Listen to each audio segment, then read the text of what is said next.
We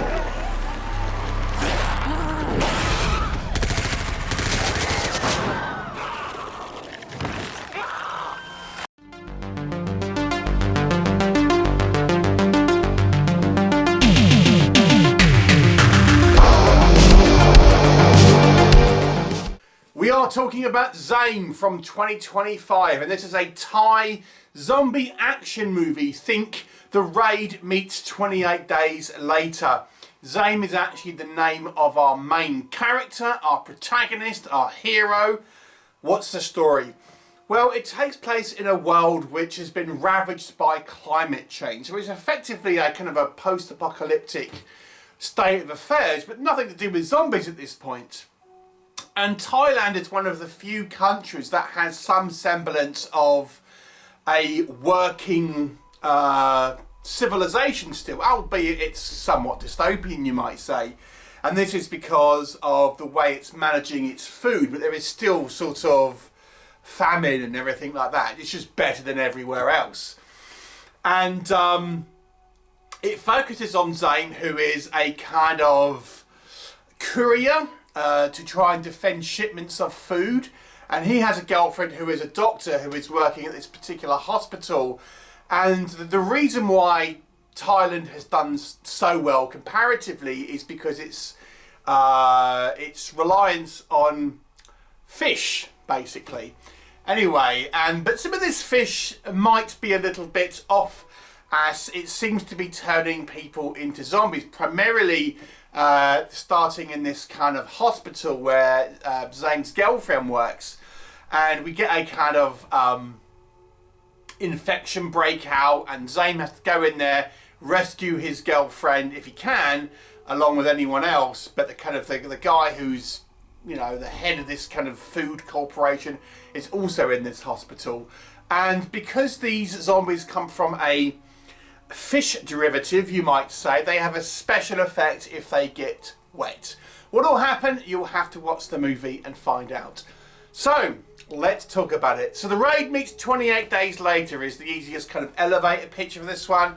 It is an action-packed movie and relies more on action and spectacle rather than kind of horror and kind of creeping dread. It is a pretty gory movie at the same time.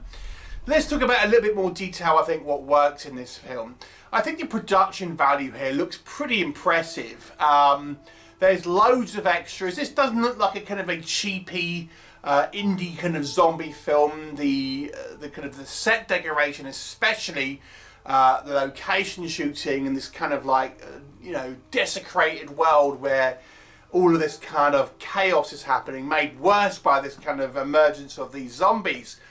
I mean, it's very, very well put together in regards to its kind of location shooting and set decoration and things like that. It looks like time, effort and expense has gone into kind of making this world seem lived in, seem broken down and seem covered in blood, quite frankly. So that was all quite good. Add to that, you've got loads of extras here. You know, we've got like big firefights with kind of police fighting zombies and things like that. So the movie does have a real feel of, there's some reasonable budget behind it. The movie is action-packed, hence why I kind of make this Raid comparison. And ZIAM is primarily a Muay Thai kickboxer, so the action is, for the most part, kind of hand-to-hand. So plenty of martial arts and kind of fight sequences, both with zombies and kind of other people. So it's never without a kind of an action sequence round the next corner. So if you like your bone crunching action, then I would suggest this one might be for you. And it's, you know, it's kind of well put together in regards to kind of choreography and stuff like that. It's not quite as impressive as a movie like The Raid, but you know, it's still sort of you know, a fun sort of concept, and as I say, certainly action packed.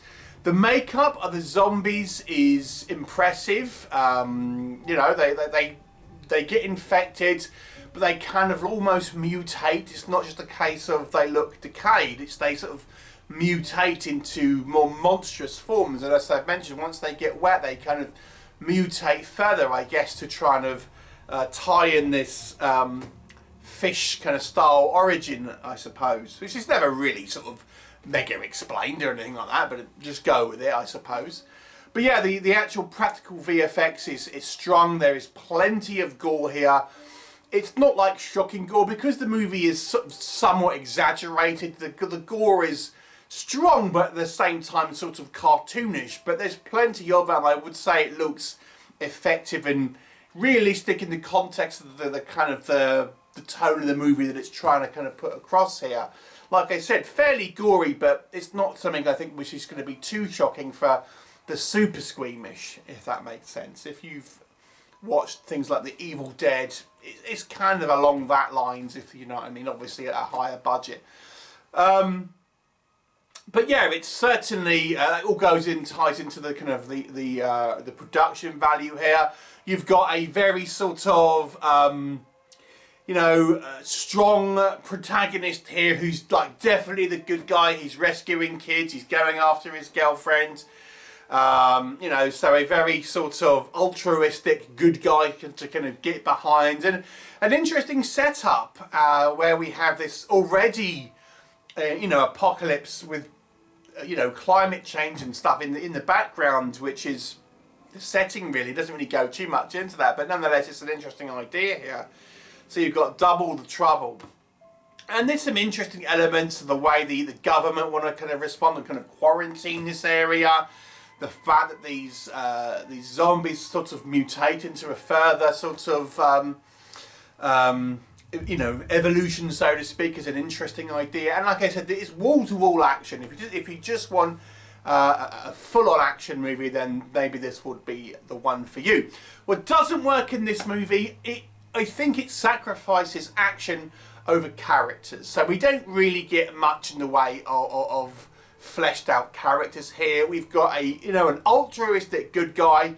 That's all you need to know. He's there to rescue his girlfriend. We don't know really much about him at all, or his girlfriend. They're just the good guys. And that's basically kind of what you get in here. And in regards to sort of story elements here, it is just kind of like fighting waves and waves of zombies through this hospital. It doesn't get really any deeper than that. Any elements that I feel the story tries to kind of feather in that make it look like it might have a little bit more in regards to plot, I feel are never really sort of fully explored.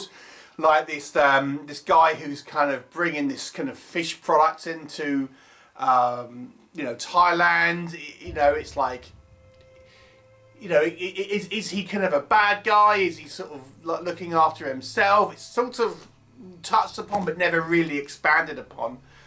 The zombies sort of evolving into more of a monstrous form towards the end of the movie. It doesn't really affect anything. They still act exactly the same as they did 10 minutes ago when they were regular garden variety zombies. So I didn't really feel it added anything to the actual story other than the kind of the practical makeup was a little bit more exaggerated, but you know, it seemed like an odd choice to have them evolve and then really just be the same on a practical sense, if that makes sense.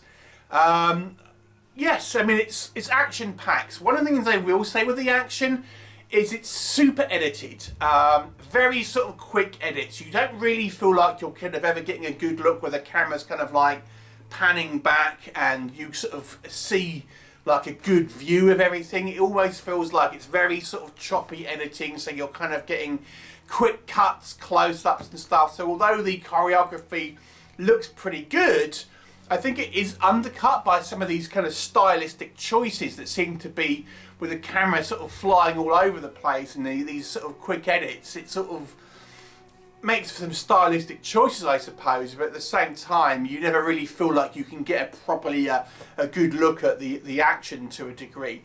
Also, I mean, if we're being honest, a fist fighter, a Muay Thai boxer, maybe not the best protagonist when we're talking about fighting zombies. I mean, fist fighting, when you're punching someone in the face multiple times, inevitably you're going to get teeth marks on your hands, and where, you know, punching someone in the mouth, their teeth are going to kind of get into your skin, aren't they? Which is then going to affect you. So I don't know if fist fighting is the way to go in regards to dealing with a zombie apocalypse, something which is never really addressed in this film. It's just like, don't worry about that.